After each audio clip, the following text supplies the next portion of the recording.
Hi everyone, George here, and welcome back to the Art of Water. Have you asked yourself or wondered why your Neurite snails or mystery snails don't live very long in your freshwater tanks? Well, I have been asked this question several times over the last few months, and I decided, I'm going to get into this a little bit today to help you understand why these invertebrates do not do well in a freshwater environment. And that's part of the clue here is freshwater environment. So hang in there with me and we'll talk a little bit today about why you might be losing your Neurite or mystery snails. And we're going to get into that in just a second here. So if we're to fully understand why we're losing our Neurite snails or mystery snails, we really first have to understand where these snails come from and the type of environments that they thrive in.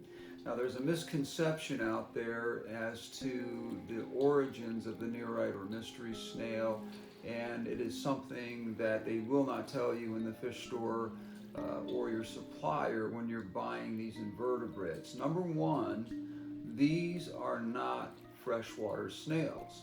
They come from brackish water or saltwater environments, and then they are placed into a freshwater environment and sold that way with no understanding whatsoever by the supplier to you that you are actually buying a snail that does not thrive in the freshwater environment. The first thing you need to know is that if you are buying these snails, they are basically being sold to you as a freshwater snail, and that could not be further from the truth. Now, you can keep these in fresh water, but there are three main reasons why they do not thrive or survive over long periods of time. The first thing you need to understand is that when you're buying these, as I said, they are not freshwater invertebrates and they do not live in freshwater aquariums for very long. I have seen them live 3 to 4 months, or at the longest, if they're very small when you get them, then they will live sometimes up to a year.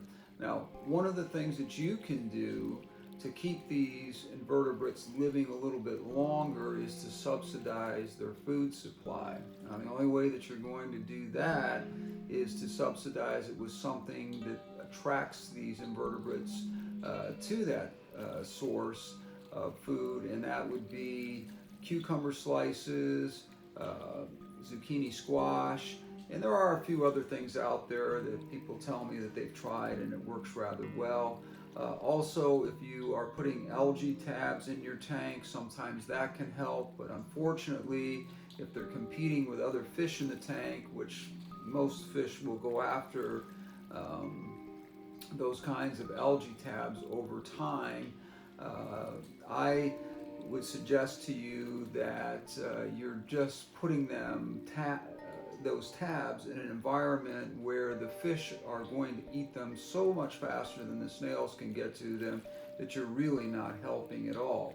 Now, one of the best ways that you can do this is to place those algae tabs in the tank after the tank has been shut down for 3 to 4 hours, going along and dropping in broke up pieces, in various parts of the tank of algae tabs will for sure help these snails get some of the nutrition they need.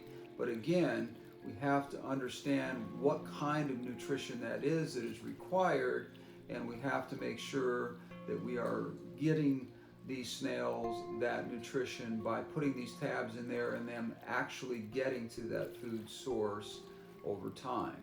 So what I have here is two of the more common patterns of the Neurite snails that I have been keeping in my tanks over a long period of time. And if you look at both of these, you probably recognize them. The bigger one in the front here, right down in this area, is called a zebra Neurite. And then this guy over here, I don't know the name of the pattern on it, but this would be probably the most common or most secondary common snail in that Neurite family that you're going to find. Now there are some fancier varieties of black Nerites and other really bright reds and so forth that are available on the market, but they're not readily available. So these would be the most common of the two. So, if we're to understand one of the reasons that's most common for losing these snails, as you can see, there is one of the snails that we just looked at a minute ago here. This would be the zebra Neurite snail here. And if we're to understand why these snails are not surviving in this freshwater environment, number one, as I said, they are not freshwater snails. They're being sold that way, but these are really brackish or saltwater snails that are being put in a freshwater environment.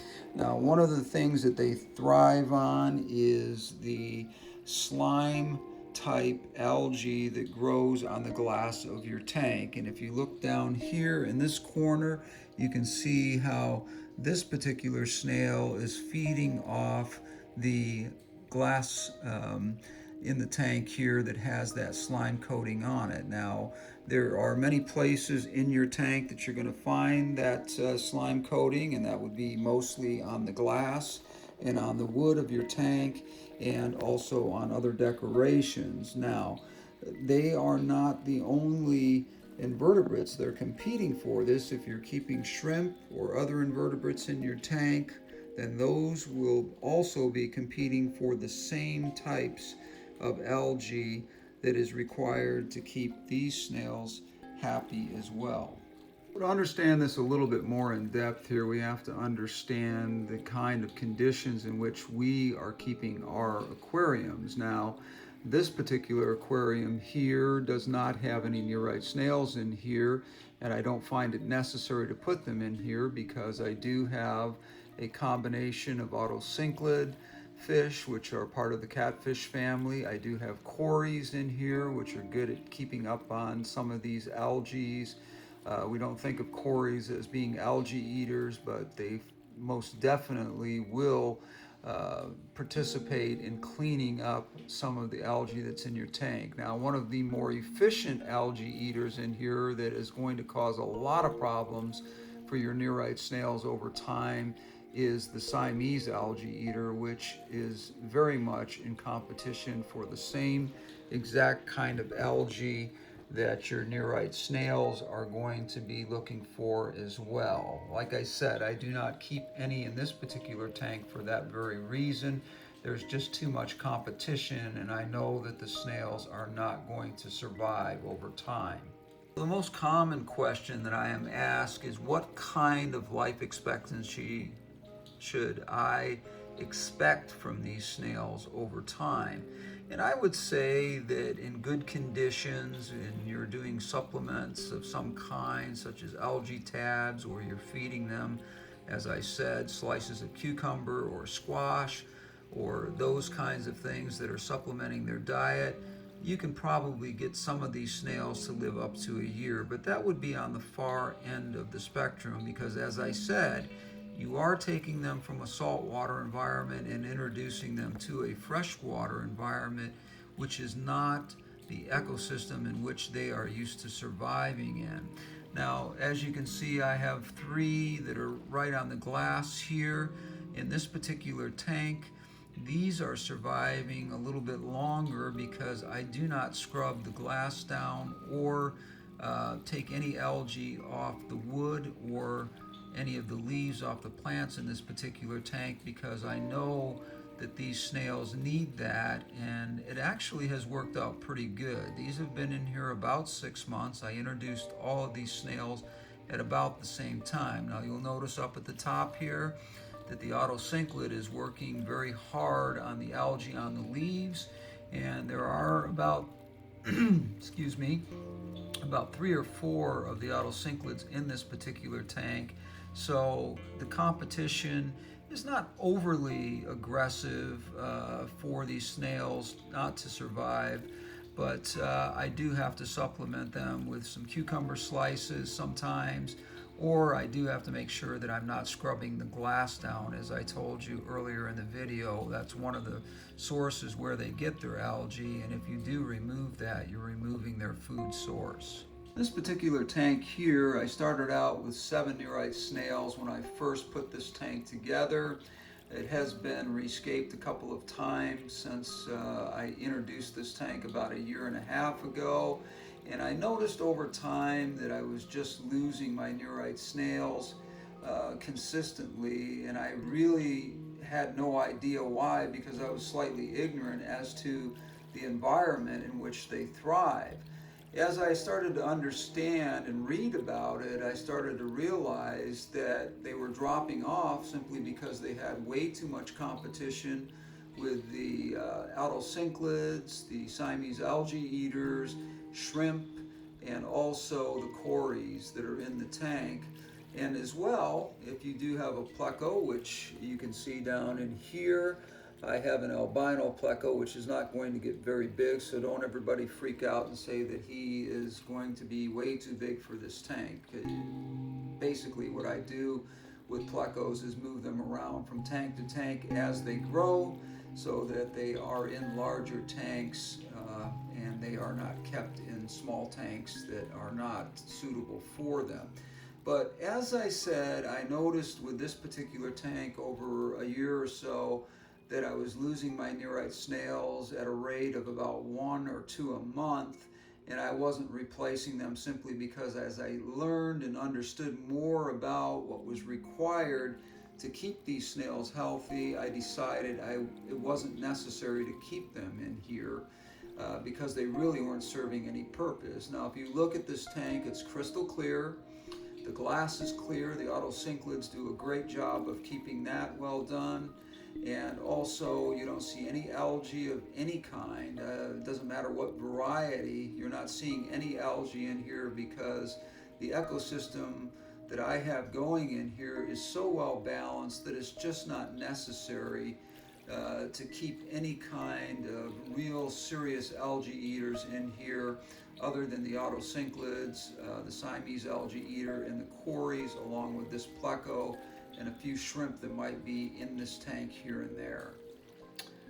Now, one of the other things that I have not mentioned here, which would be the third reason why you're losing your Neurite or mystery snails, is because if you have medicated your tanks at all, in this particular case, we're looking at a tank where early on I had to medicate it because I made a foolish mistake of introducing fish that had not been quarantined, and we had an ick situation in this tank. Now, the nice ending to that story is I didn't lose a single fish, but I did not know at the time that other than removing the carbon filter in there, I also was supposed to remove any invertebrates that were in the tank as well, because what happens is when you medicate the tank and you are treating it for ick, there are large deposits of copper that are very detrimental to invertebrates, and it tells you that on the bottle. And if you don't pay close attention to that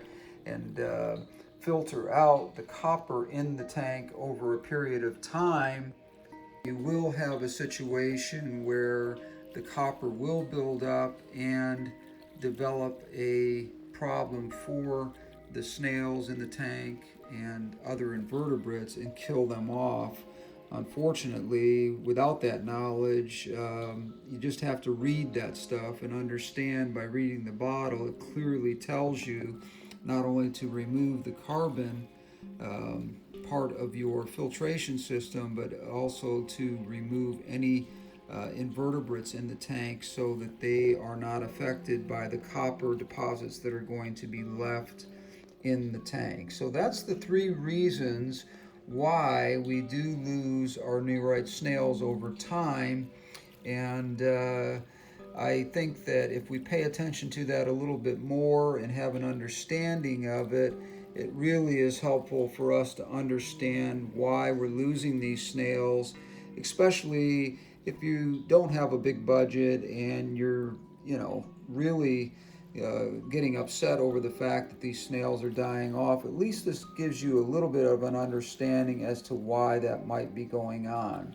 So in a minute here, we're going to have a summation here really about what we can do, going over those 3 points again to keep these snails healthy. As I said, they're not going to live more than 3 to 4 months, or mostly, at the most, I should say, a year. I got an angel here that's getting in the way of my camera. I apologize for it going in and out of focus. But for 3 to 4 months to a year at the most, and that is with conditions being absolutely perfect for them. So we're going to surmise this in a minute here and talk about the 3 things one more time, just so that we have a full understanding, and then we'll end the video there.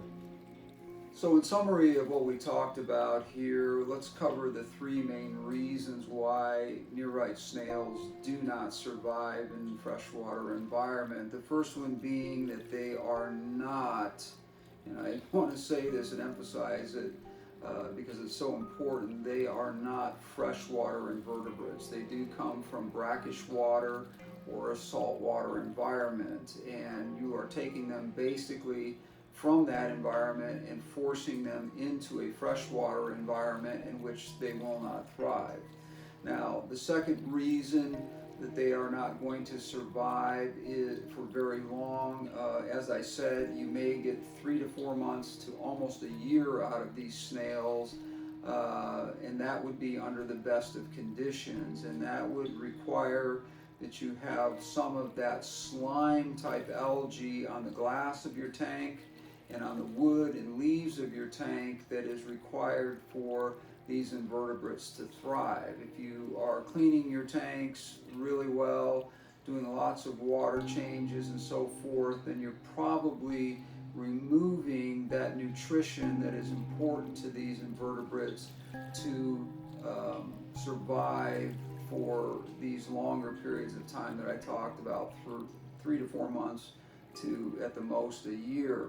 So you can supplement, like I said, their diet with some kind of cucumber slices or zucchini slices and those kinds of things. That seems to give these invertebrates, the Neurite snail or the mystery snail, a little bit more nutrition than they're going to get from a tank that is, like I said, very sterile and being in a tank where there's a lot of competition, such as autocinclids are in there, and Cory tetras, plecos, Siamese algae eaters, excuse me.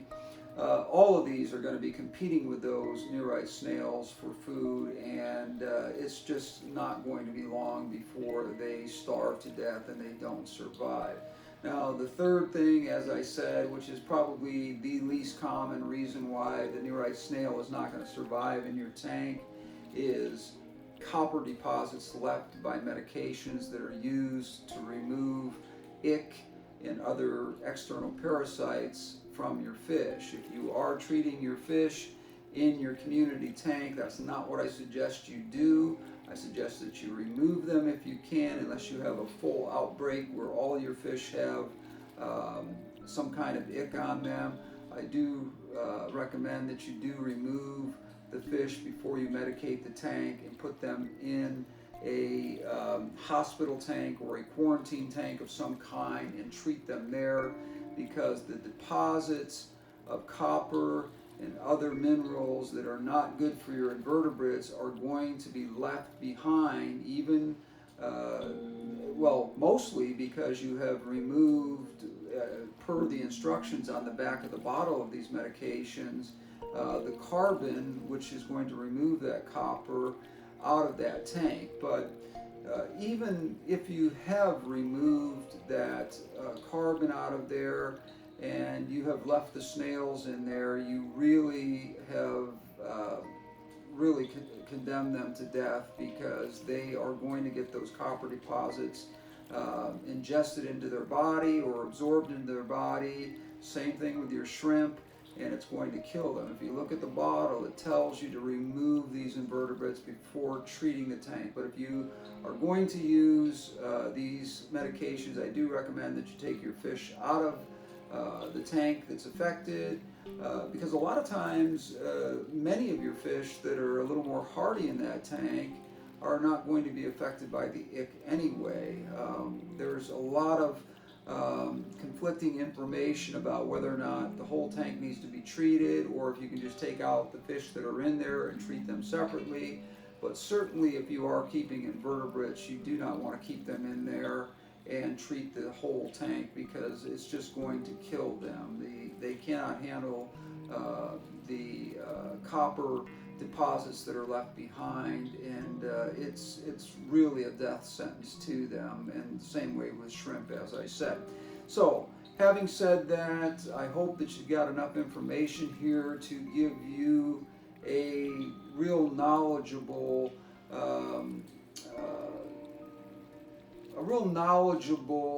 piece of information when you're going out to buy these snails. A lot of people just throw them in there because they think that they're helping their tank to get rid of algae. There are much better and more efficient algae eaters, such as the autocinklid, to get rid of the kind of algae that we were talking about. And as I said, if you're going to keep these invertebrates, just know you're going to have them 3 to 4 months to a year at the most under the best conditions, and you're probably getting them as a misplaced invertebrate, because like I said, they don't belong in freshwater tanks. They're really from a brackish or saltwater environment. So I'm going to leave an article down below here that explains this a little bit more. I hope you'll read that and get more information from it. Please like, please subscribe, and also comment. Those comments down below are so important to me because they help me to understand that if there's something that I missed in this video and didn't quite cover, or you can add to, I really respect and appreciate that. I'm not somebody who doesn't feel like they're learning all the time. Even though I have a vast knowledge of a lot of this stuff, I'm always learning things too every single day that I'm in this hobby. So thank you for being with me today. Don't forget to hit that bell up at the top. I'm not sure which side it's on here. I believe it's up here in the video, but I could be wrong on that, and if I am, just know that I don't intentionally do that, but I will place that little symbol up at the top there so that you know which side to look for that bell. And I appreciate it. I appreciate you hanging in there with me today. This was a subject that I've been wanting to hit on for a while because a lot of people have been asking me about it, but I just really hadn't gotten around to it, and I thought today I would hit on it, and hopefully I've helped you to understand and not waste your money on something you may not need. Like I said, if you're using them to decorate your tank, that's up to you. If you have disposable income, and you know that these invertebrates are not going to survive in your tank over a long period of time, then that's just something that's between you and you know, other family members regarding, you know, spending money on these things and knowing that they're not going to last for very long. Anyways, thank you for joining me today. Thank you so much for helping this channel to grow. We're getting there. We're not anywhere near where we would like to be, but that just takes time, and I understand that. But anyways, thank you for joining me today. We'll catch you on the next one. Until then, we're out.